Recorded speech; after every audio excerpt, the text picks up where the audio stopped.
Benita's hands trembled slightly as she adjusted her Ankara dress one final time in the side mirror of Kola's Honda Civic. Welcome to African Tales by Feen, home of unique stories. Vibrant blue and gold patterns seemed to dance in the afternoon sun, and she'd chosen it specifically to honor his Yoruba heritage. 3 months of dating, and today would be the first time she'd meet Mama Aduni, Kola's formidable mother. "Relax, my love," Kola said, reaching over to squeeze her hand. "She's going to adore you just like I do." But Benita couldn't shake the knot in her stomach. She'd heard stories about Mama Aduni from mutual friends, how she'd made 3 previous girlfriends cry, how she believed no woman was good enough for her precious first son. The sprawling duplex in Lekki Phase 1 loomed before them, its imposing gates a testament to the Adebayo family's wealth. "What if she doesn't like me, Kola?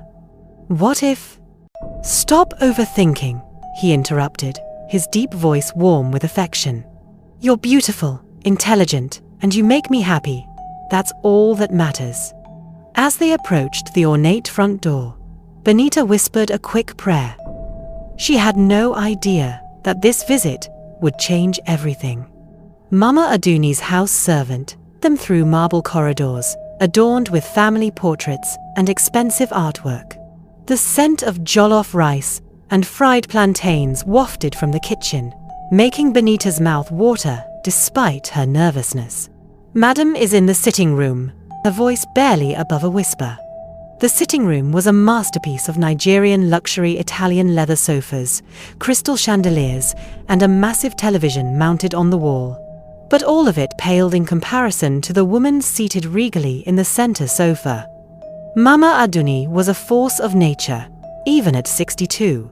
Her gel was perfectly tied, her lace buba immaculate, and her jewelry spoke of old Lagos money. "Kola, my precious son!" she exclaimed, rising to embrace him. Her eyes, however, remained fixed on Benita, with the intensity of a hawk studying its prey. "Mama, I want you to meet Benita," Kola said proudly, his arm around his girlfriend's waist. "Benita, this is my mother." Benita stepped forward, lowering herself into a respectful bow. "Good afternoon, Ma. It's such an honor to finally meet you. Kola speaks of you constantly." Mama Aduni's smile was as sharp as a blade. Sit down, Mama Aduni commanded, gesturing to the sofa opposite her. Her eyes never left Benita as they settled into their seats, and the younger woman felt like a specimen under a microscope. "So, Benita," she began, her voice honeyed but dangerous. "Tell me about yourself. Where are you from exactly?" "I'm from Enugu, Ma. My father is Igbo, and my mother is from Cross River State." "Ah, Igbo." Mama Aduni's eyebrows rose slightly. "And what do your parents do?" Benita felt the first prick of discomfort. "My father owns a small transportation business, and my mother is a teacher." "Small transportation business," Mama Aduni repeated, as if tasting something unpleasant. "How modest." Kola shifted uncomfortably beside her. "Mama, Benita is a graduate of the University of Lagos. She works in marketing at—" "I'm speaking to her, Kola, not you." The rebuke was gentle, but firm. A woman should be able to speak for herself, especially if she wants to be part of this family. The word "if" hung in the air like a loaded gun. Benita straightened her shoulders, determined not to let this woman intimidate her. She had worked too hard and come too far to be dismissed because of her parents' modest means. Little did she know, this was just the beginning. "What church do you attend?" Mama Aduni continued her systematic questioning, her manicured fingers drumming against her gold bangles. "I go to Winners Chapel in Ikeja, Ma." Winners Chapel. Another pause, another judgment. "We are Anglican. Christ Church Cathedral, Marina. The governor worships there, you know. Very respectable congregation." Benita nodded politely, though she couldn't understand why her place of worship mattered. God was God, wasn't he? And your plans for children? I assume you want children. The question caught Benita off guard. They'd been dating for 3 months, and already they were discussing children. Well, Ma, when the time is right, and God blesses us. When the time is right. Mama Aduni's voice rose slightly. My dear, you are what, 26? 27? Time is not a luxury women have, especially when they want to marry into prominent families. I had Kola when I was 22. Kola cleared his throat. Mama, we're not in a rush. You are 32, Kola. Your age mates are having their 2nd and 3rd children. Do you want people to think there's something wrong with you? The room fell silent, except for the gentle hum of the air conditioner. Benita felt heat rising in her cheeks. She'd come here seeking acceptance, not a lecture about her biological clock. Let's eat, Mama Aduni announced abruptly, clapping her hands twice. As if by magic, Folek and another house help appeared, setting the coffee table with an elaborate spread of Nigerian delicacies. The aroma was heavenly jollof rice, fragrant with bay leaves and thyme, pepper soup with catfish, fried plantains, golden and sweet, and moi, decorated with boiled eggs and prawns. Benita's stomach growled audibly, and she prayed no one had heard. Please eat, Mama Aduni said, but her tone suggested this was another test. Benita served herself modest portions, mindful not to appear greedy. She'd learned from her mother that the first visit was about restraint and good manners. But, as she reached for the pepper soup, Mama Aduni's sharp voice cut through the air. Use your right hand, dear. Were you not taught proper manners at home? Benita froze, her left hand halfway to the bowl. In her nervousness, she'd forgotten the basic cultural rule about eating with the right hand. I'm sorry, Ma. I wasn't thinking. Clearly, the word was like ice. In this house, we maintain our traditions. The left hand is unclean. Surely your parents taught you this. Kola's jaw tightened visibly, but he remained silent. The atmosphere in the room had shifted dramatically. Actually, Ma, Benita said quietly, switching to her right hand, my parents taught me many things. They taught me to be respectful, to work hard, and to judge people by their character, not their bank accounts or their mistakes. The words hung in the air like a challenge. Mama Aduni's eyes narrowed dangerously. Excuse me? Benita felt Kola's warning touch on her arm, but something inside her had snapped. 3 hours of passive-aggressive comments, thinly veiled insults about her family's status, and now public humiliation over a simple mistake. I said my parents taught me well, Ma. They taught me that respect is earned, not demanded. They taught me that love doesn't come with prerequisites about wealth or religion or tribe. How dare you? Mama Aduni's voice rose to a dangerous pitch. How dare you come into my house and lecture me about respect? You, with your small business parents and your provincial upbringing? Kola finally found his voice. Mama, please. Benita didn't mean. Stay out of this, Kola, his mother snapped. I want to hear what this girl has to say for herself. Benita's heart was pounding, but she couldn't stop now. I'm saying that I came here with an open heart, hoping to build a relationship with my boyfriend's mother, but all I've received are insults and judgment. The slap came without warning. The crack of Mama Aduni's palm against Benita's cheek echoed through the sitting room like a gunshot. The younger woman's head snapped to the side, her hand flying instinctively to her burning face. For a moment, the world seemed to stop. Even the air conditioner's hum faded into stunned silence. Mama! Kola's voice exploded into the quiet, raw with shock and fury. He was on his feet instantly, moving toward Benita, but his mother's commanding presence stopped him mid-step. That, Mama Aduni said, her voice trembling with rage, is what happens when children forget their place. You will not come into my house, and disrespect me with your gutter behavior and sharp tongue." Benita's eyes filled with tears, but she refused to let them fall. Her cheek throbbed, and she could taste blood where her teeth had cut the inside of her mouth. The humiliation was almost worse than the physical pain. Around them, the house helps had frozen in shock, trays trembling in their hands. "Get out," Mama Aduni continued, pointing a perfectly manicured finger toward the door. "Get out of my house and never set foot here again. Kola deserves better than a disrespectful, poverty-stricken girl who doesn't know her place." The words cut deeper than any physical blow ever could. "Mama, what have you done?"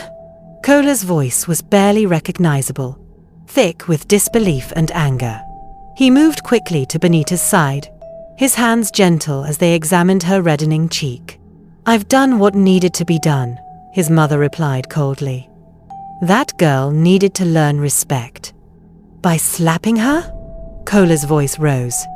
"By humiliating someone I care about in front of the entire household?" Benita found her voice, though it came out smaller than she intended. "It's okay, Kola. Let's just go."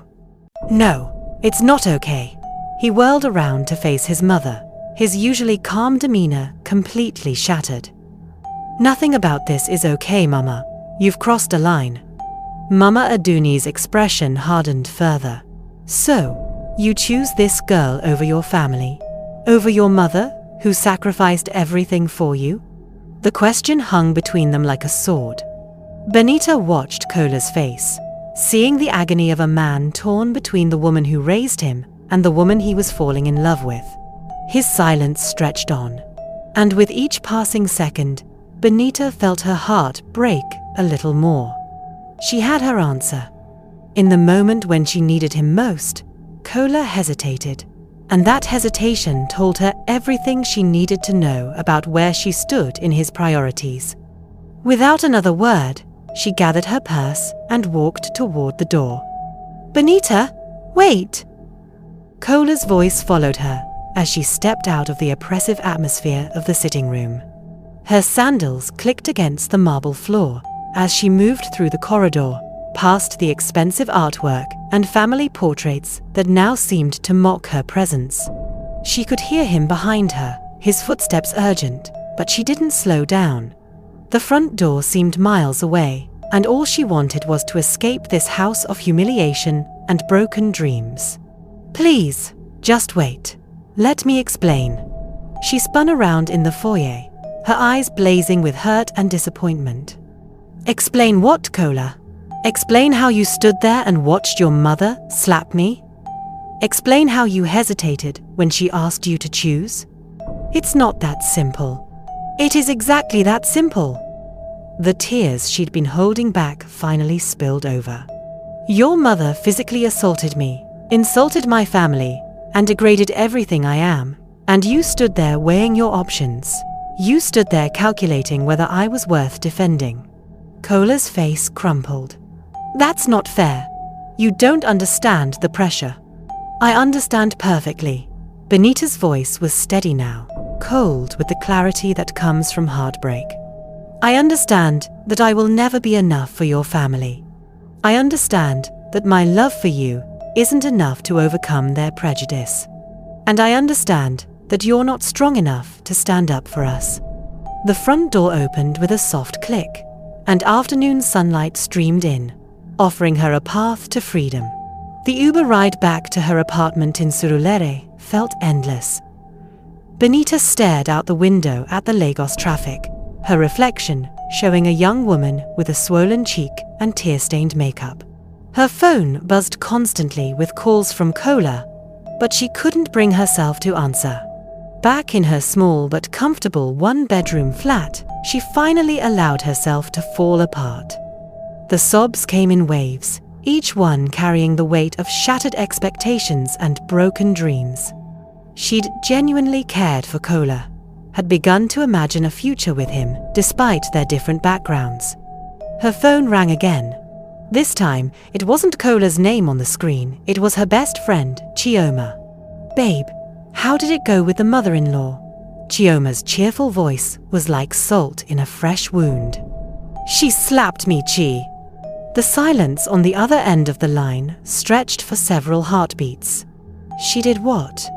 As Benita recounted the entire horrific afternoon, she could hear her friend's sharp intakes of breath, her muttered curses, her growing anger on her behalf. "That woman is a demon," Chioma declared when the story was finished. "And Kola? That man is a coward. You deserve so much better than both of them." For the first time since leaving the Adebayo house, Benita smiled slightly. At least someone was definitively on her side. 3 weeks later, Benita stood in front of her bathroom mirror, applying concealer to the last traces of the bruise on her cheek. Today was her first day at a new job, a marketing position at a prestigious firm in Victoria Island that she'd interviewed for the day after the incident. Her phone buzzed with a text from Kola. "Please, can we talk? I've been thinking about everything. I made mistakes, but I love you. We can work through this." She deleted the message without responding, just as she had done with the previous 27 messages over the past 3 weeks. The woman looking back at her in the mirror was different now, stronger, clearer about her worth, no longer willing to accept scraps of respect from people who should have offered her the full meal. The slap had been devastating, but it had also been clarifying. As she walked to catch her bus to work, Benita thought about her mother's words from their phone conversation the night before. "Sometimes, my daughter, God uses painful experiences to redirect us toward better paths." That slap wasn't just about disrespect. It was about showing you who these people really are before you got in too deep. Her phone buzzed again. Another message from Kola. This time, she turned the phone off completely. Some bridges, once burned, were meant to stay that way. And some slaps, however painful, were exactly the wake-up call a woman needed to remember her worth. The morning sun felt warm on her face as she stepped forward into her new life, leaving the shadows of the Adebayo family far behind. If you've watched up to this point, please subscribe to this channel to encourage us to create more heartfelt stories for you.